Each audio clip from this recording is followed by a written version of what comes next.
Okay, we're headed toward the destruction of the temple, for one. And that raises a major question for some people's mind. Because God said this is an eternal place. And he said the latter glory will be greater than the former glory. And we have a temple here. And it's the worship center. And there's so much Old Testament that says the temple, the temple, the temple. And yet the temple's been destroyed at least twice and rebuilt, right? Jim? Well, one of the major themes of Hebrews is to establish the superiority of Jesus. Okay, that's the number one thing, to establish superiority. The question is, why is that important? We discussed that some last week, but because not everyone was here last week, not everyone will go back and look at the video from last week, because you maybe didn't know it was on YouTube, but now you do. And I'll send out the URL for that. But hold on. Yeah, it's on. So the temple's about to be destroyed, but there's other things going on as well. And I didn't have my hearing aids turned up loud enough to hear if you said. Well, I was just saying, like, Hebrews is split up into two parts in a way. One is preparing, is telling you this is what you believe, it is correct. You know, I'm trying to get the correct word, but just making sure that Jews understand that this is correct. And the other half is preparing them for the Romans to come. This is what's going to happen, but what you pray about it, believe about it. But you can also look at that nowadays in a way, like we're being prepared for something that we really don't know what it is. That's a good way to divide that. So parts of this letter are to prove to them and provide evidences for them that what they presently believe is true. And there's solid substance to that. So Hebrews 11 verse 1 becomes a critical turning point. Faith is the evidence of things not seen, the substance of things hoped for. So we've got solid evidences for our faith. In fact, you cannot believe something true by biblical definition of faith. You can't believe it without evidence of some kind. So I'm going to use the word trust and give you this illustration. Can you have any kind of relationship at all with someone, positive relationship, without trust? Is it possible to love someone without trust? And I'm going to suggest no. That trust is a basic element of love. It is a basic element of relationship of any kind. But if you don't right, to love your neighbor. Right. So that's where I was going, is that I love a lot of people that I probably could not have a relationship because I do not trust them. But I love them as we are to love enemies. And sure. Okay. Yeah, so yeah. And I would argue that kind of love is a trust in God to provide what I cannot give myself. But then you use the R word, relationship. That's a big deal, because yes, if you want a relationship, you really do need to trust. Thank you, because that's a two-way. It's a reciprocal relationship, mutually beneficial, mutually satisfying relationship. So to have any kind of a relationship, there has to be some element of trust. To have some element of trust, you've got to have some piece of evidence. Some evidence that the person is really who he or she says he or she is. We live in a virtual world. You get a Facebook messenger, would you be my friend? This happened just recently. So I said, well, who is this person? I clicked and I saw this beautiful girl from Hong Kong. And I said, okay, who are you? So I said, okay, here, let's quickly have a video chat. Oh, no, I don't do that. I don't do that unless I know you. I said, you aren't who you claim to be. I have no evidence except these pictures that you stole from someone's site and you're now trying to go. And I'm exposing some scam, I feel. All right, so that happened. Yeah. And I know that you can be scammed in things like that because people are vulnerable. Hey, you sneaked in. So evidence of things not seen, substance of things hoped for. So the Hebrew writer Hebrews writer is giving us evidences for the superiority of Christ, because now we move to section 2 that you brought out. First is the solid evidences and the nature of your faith. Hold on to this, because the temple is going to be destroyed and things are going to get rough. You're going to have the ground shaking. You're going to be in an earthquake setting, because the Romans are going to come in and they're going to confiscate your properties. They already have started doing that. Some people have lost their properties and they've lost some relatives. Some have been killed in their presence. So that when you say, I believe in Jesus, to get you to deny that, they kill your relatives in front of you. How strong is your faith? How strong is your trust? Confess me before men, I'll confess you before the Father. Deny me before men, I'll deny you before the Father. Will you deny Jesus? And if not, why? And if so, why? And I would suggest the if not is the solid nature of your trust.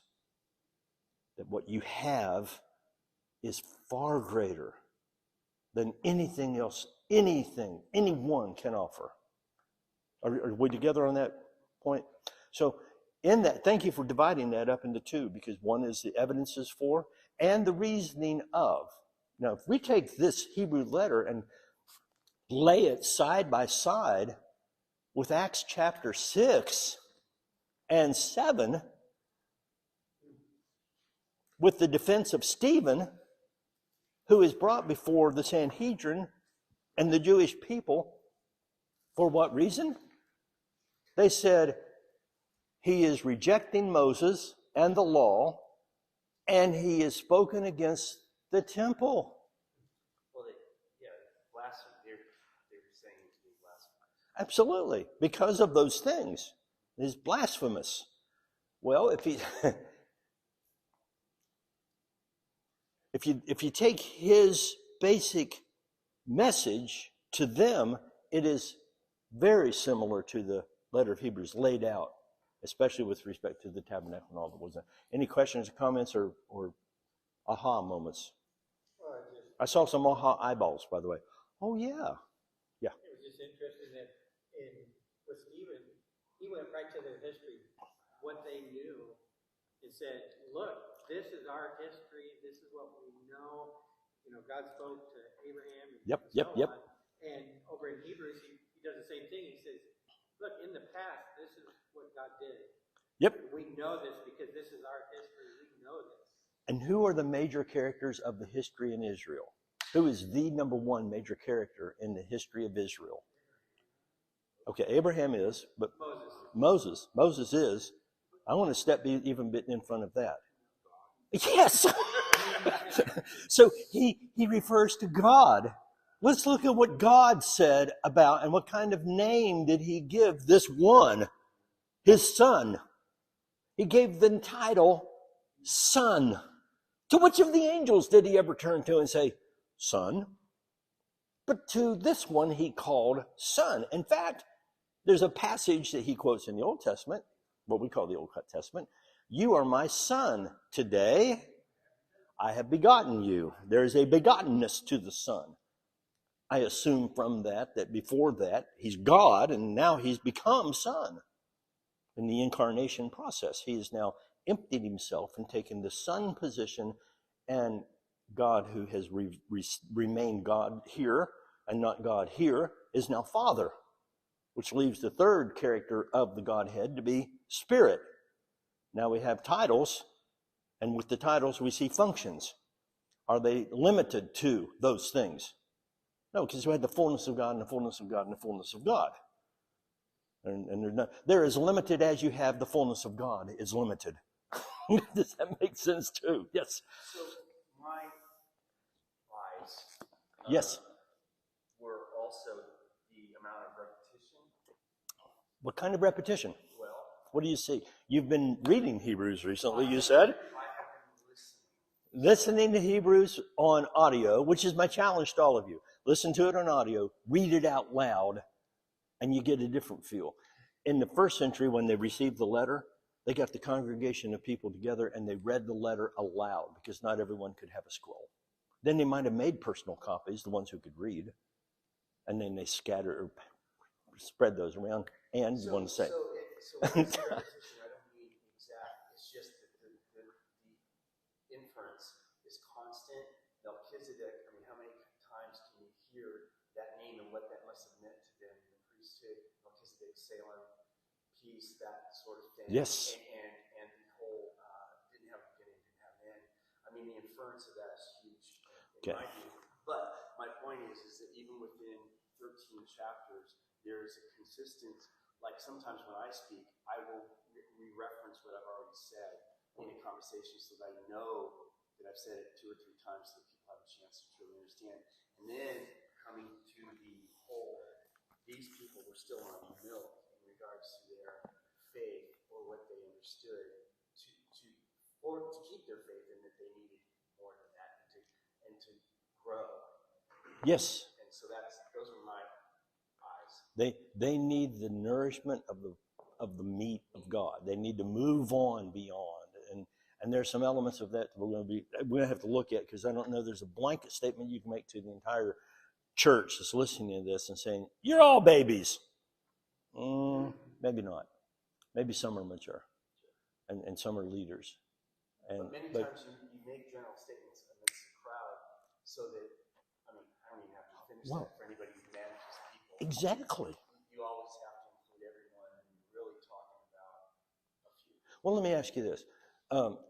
Who is perhaps one of the oldest Christians? I don't mean by age, chronological, physical age. I mean by how many years you've been in the Lord. How many years you've been in the Lord? 10 years. See your hands. You've been a Christian 10 years. 15 years. 20 years. 30 years. So can we go, I left and came back? Because well, yeah, but in that I'm going to be asking you how many years have been in the Lord? 40 years. He'll give me 40, 40, but 40, 40, 45, 45, 45. Anybody give me 50, 50 years? 50 years. I'm not 50 there. I'm not in the Lord 50 years. I grew up knowing the Lord for a long time, but in the Lord, I was 19. So in the Lord. Now, is it possible that somebody can be in the Lord for 50 years and never really grow? Okay, so you ought to be teachers by now, but you need somebody else to teach you the elementary. How about the ones who have been in the Lord for 50 years and they have grown quite a bit? Maybe it was a slow start. Maybe it was a go away and come back, but you have grown and you have matured. Anybody would classify yourself that way? Would you also say you have room to grow? Would you hear the word, you ought to be teachers by now, but you have need of milk? You'd say, oh, yeah, I do. Wouldn't you analyze yourself that way? So, see, that phrase is going to go to everybody, regardless. I don't know anybody that says, well, I'm mature and I don't need milk. You know, I think there's a humility. Yeah, there's a humility in that statement of needing milk. I do. And yet there's a certain maturity there because of the rest of that verse that we miss because we think it's knowledge. And it doesn't say, ready for this? It doesn't say, I like this. This is the elephant move. Knowledge. Yes. So my dad is 86 or 7, somewhere there. Yeah. And he was baptized at the age of 16. Okay. And so he's been a Christian for a lot of years. 71 years. And glad you did that. And he has me put on videos for him remotely of sermons because he doesn't have a lot of other things to do in his system.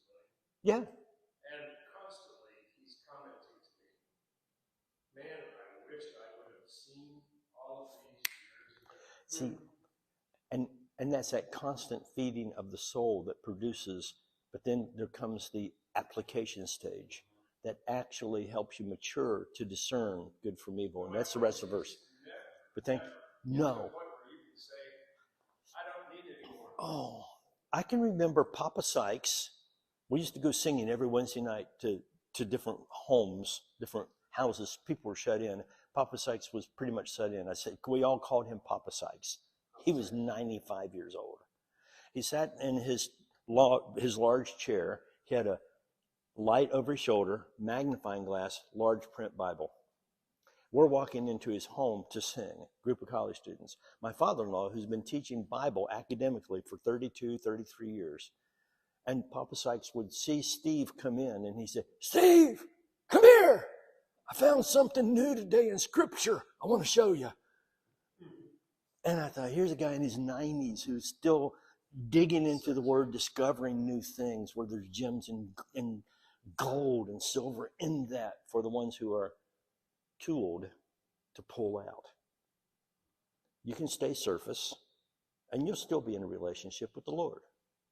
You can dig deep, gain tools, and discover gems and gold and silver in this Scripture that will thrill your soul and also give you some more evidences to be able to give to others.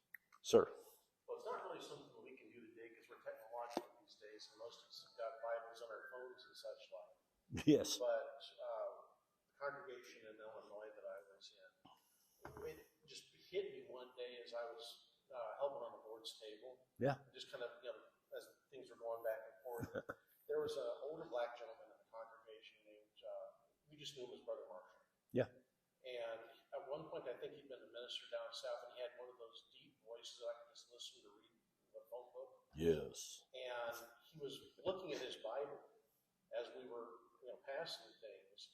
And I kind of looked at his Bible and thought about mine. That man's Bible looked like it had been dragged through the nine hills face down. I mean, there were notes, there were highlights on pretty much every verse in Scripture. Yeah. Pages were worn, there were tears, there were rips. And I looked at my Bible, okay, it was a paper Bible at that point, it was still pretty much brand new. But it's like, I want my Bible to look like his Bible one of these days. Now that's the challenge right there. Absolutely. Thank you. And that's so important. And I'm gonna suggest to you as well, occasionally get a new Bible and highlight different, because you see things differently 10 years later, 15 years later, 30 years later. The words you thought were important then aren't nearly as important as the words that you see now. The promises that you claim today are far more important than some of the things that you saw in the past. Does that make sense? So underline and write notes and fresh. Keep on getting, and always read the preface. Always do your background on the Bible and the translation and the translators. As you go deeper and deeper, you're going to want more solid nature of an accurate translation based on what we presently have and the tools that are available. That's what I'm going to suggest. Yeah, sir. I was just thinking the old saying of the more that I learn or the more that I know, the more I realize that I don't. That you don't know. Yes. And that's so true. It's Absolutely. is that there's things that I'll read and I'll say, oh wow, I've never noticed this before. Okay. And it really has that impact. Whereas, Right. 10, 15 years ago, it didn't have that same impact. Well, the first few seconds, let's look back at the first four. We read this. We read it. We understood what we read. But as we read it with their eyes. God spoke in various ways to our fathers, and many times in many ways. Can you quickly run through your mind to the fathers who God spoke to? And if we put them all together in just one book, how many pages of a book would we have of the words that God spoke to various people at various times? A lot of what we have in the Bible is history and story, not spoken to a person. If we take the very words of God spoken to a person audibly or in the heart or however God spoke in vision, but he spoke, it's going to fill a few pages out of an entire Old Testament. So would God, prophecies? yeah, it'd be, The prophets, the text of there is some history mixed in, especially Jeremiah and Isaiah to some extent. But if you go through the major and minor prophets, most of that is prophecy. right? Would you count that as God speaking? Leave it up to you to challenge me on what I just said. Okay, no, it is in that they're speaking the very word of God that they just received. So it is God speaking, and that'd be the various ways, but God speaking directly to the person or the people, directly to them, God speaking, and they heard him speak. He spoke to the prophets, they spoke what he said. In the prophecies, and God said to me, Son of man, that's God speaking to the prophet, who then takes the message and speaks it to the people. But God speaking directly to the prophet, I'm talking about that one for now. Then we're going to expand the look at all this, because is spoken word the only form of communication we have? How much meaning is wrapped up in spoken word compared to the rest of communication? 7% of meaning is in the spoken word. About 90%, 93 if you count it right, 93% is nonverbal. That's why we're using emojis and text these days. It is.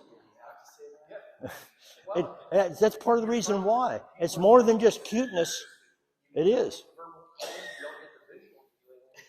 And I searched for the right emoji for the right point to say, just me punching like that. You had your hand up? You had your hand up. Yes. So you brought up a point that goes back a little bit to context. Okay. Son of man. You know, when you see that, you have to, if you don't look at the context of it, Right. just assume son of man, okay, he's talking about Jesus. But son of man is used multiple times from beginning to the end. Sure. Of writings. Yeah.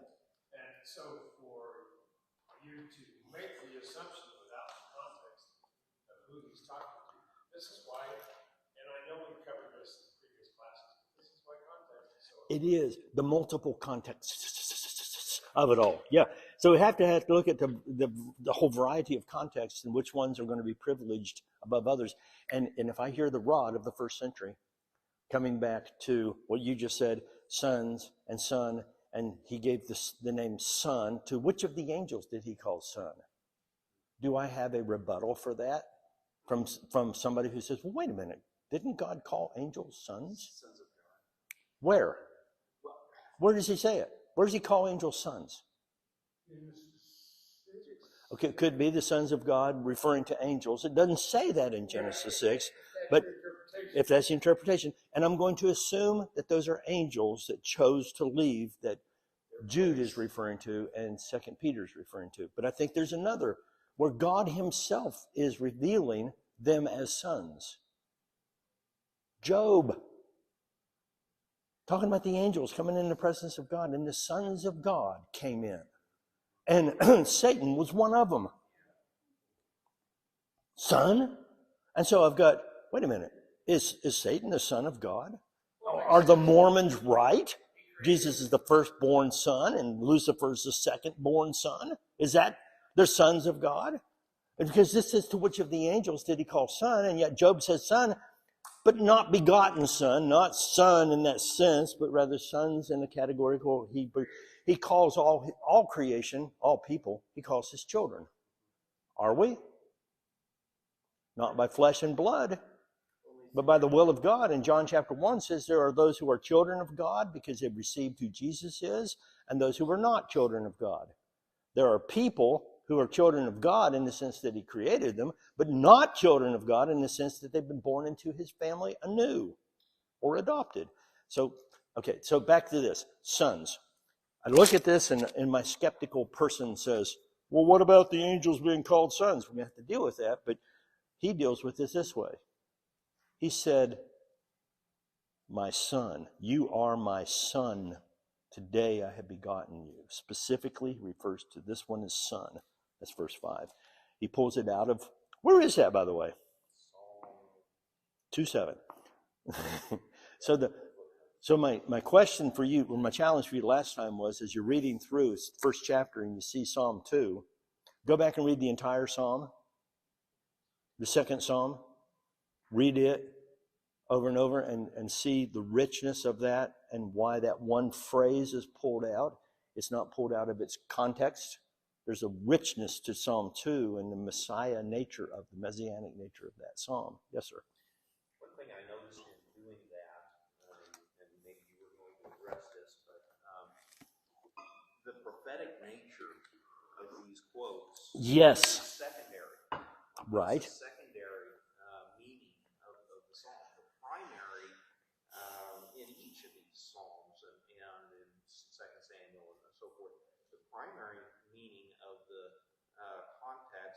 more immediate, Yes, referring to a specific king. probably David. Very likely, yes. And he's applying it in a prophetic sense to Jesus, whereas Jesus really doesn't appear explicitly in the original context. Exactly. Which also drives me a bit crazy, who wants to emphasize context determines meaning.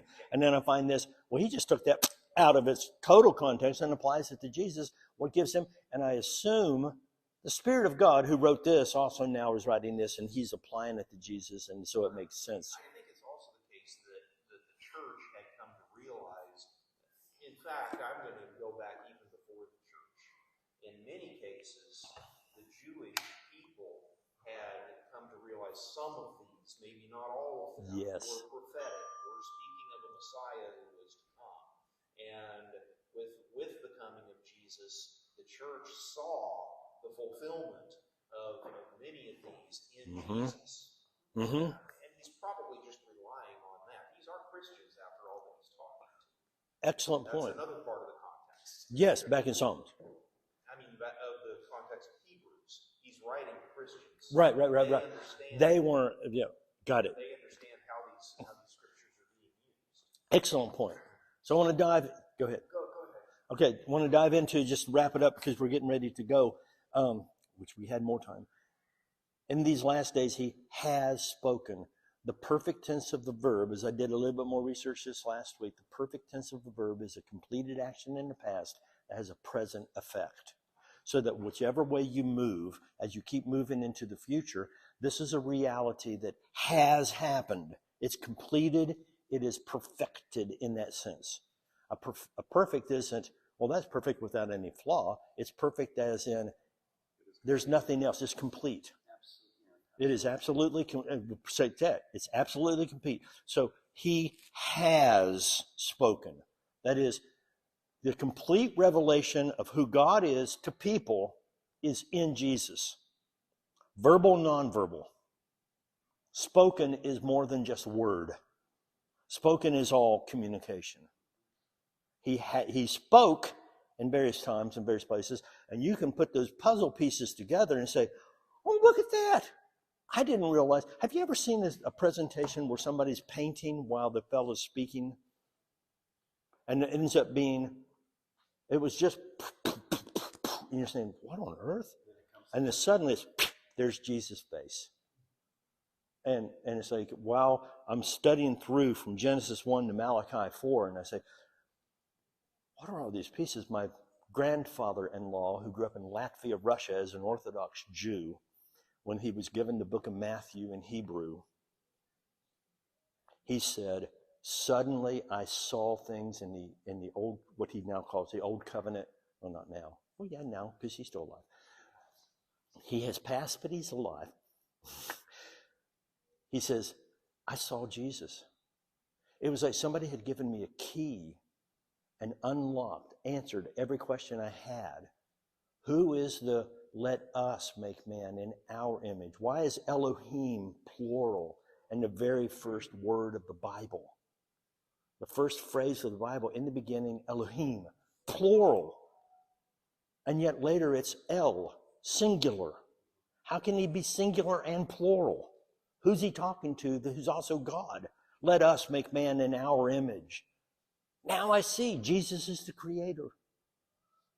As he read through the New Testament, there was a key that answered those questions. He saw puzzle piece, puzzle piece, puzzle piece, puzzle piece. And I see the Apostle Paul in that when he was blind for 3 days, in his darkness, he saw things that he never saw when he was able to see, right?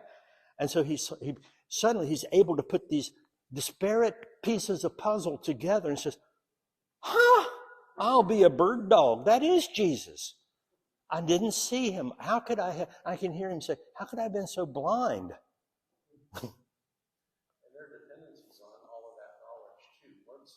Which you'll find a lot of times is when a key unlocks one thing, the answer that key unlocked proves to be the key to the next thing, which proves to be the key to the next thing. But it provides more questions. Yep. So the more I learn, the more I want to know. Because the more I find out I don't know. Because what we're doing is this this small book that I have in my hand of 66 books reveals this much of the infinite God. And you're going to know everything there is to know about God. You're going to be able to predict God is going to do everything based upon what you know, which is only about this much of this book. Come on. As quoting one of our leaders, come on, man. It can't be. So, thank you. Thank you for appreciating it. So what I wanted to say earlier on quick is that Christ is the key line. Anyway, beginning to end. That's why in many cases those quotes can be applied, and he did apply in many different ways. And I find it not interesting, but that even Satan wanted to misapply Yes. to Christ when he was out in the temple, and yet Quoted it correctly. Right. So the point is that these verses, these quotes have been established, and in Hebrews, he's hitting them over and over again in my head, especially in regards to Melchizedek. Yes. So we have a question of what's a priest doing and being a priest before the Hebrew people were even in existence, number one.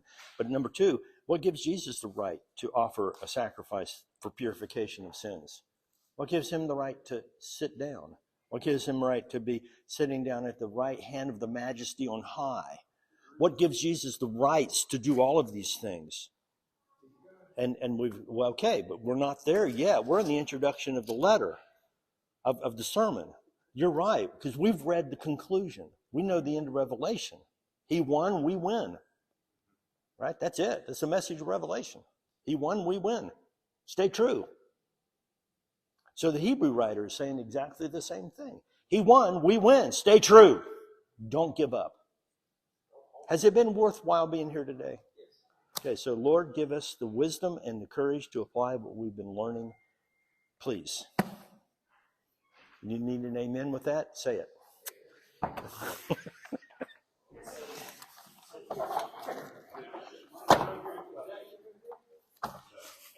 Yes, sir. When Paul spoke on Morris Hill, was he speaking in a lower or higher Greek because of the smart people that were present? And this is just a dumb question. But I'm just saying, though, that he did. It's a higher Greek because it's Alexandrian Greek. It's an Egyptian. It's a flavor of Greek that's I think it was called Attica Greek. I'm not positive about that, but there's a different style because it's like English in Boston and English in southern Texas or Missouri. Exactly. Or Creole. You have Creole down in Louisiana, and you've got proper English, and even more proper in Canada.